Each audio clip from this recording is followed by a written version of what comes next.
नहमदुहु व नसल्ली व नसल्लिमु अला रसूलिहिल करीम।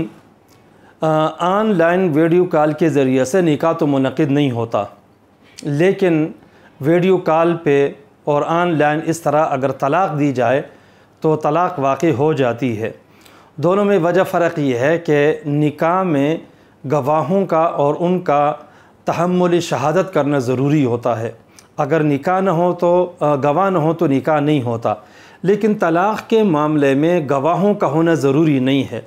और उसकी अक़ली क़ियासी वजह भी है कि निकाह में पहले से बात होती है, खुशी का मौका होता है, गवाहों को बुलाया जाता है, गवाह आते भी हैं, मौका ही ऐसा होता है, इसलिए निकाह में गवाहों का होना ज़रूरी है।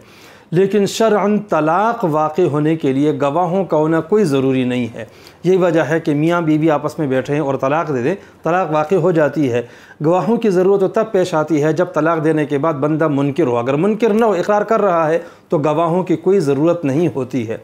अब मसला ये है कि तलाक़ के लिए गवाहों का होना ज़रूरी नहीं है। जब तलाक़ के लिए गवाहों का होना ज़रूरी नहीं है तो मजलिस एक होना, गवाहों का होना, तहम्मुल शादी भी ज़रूरी नहीं है।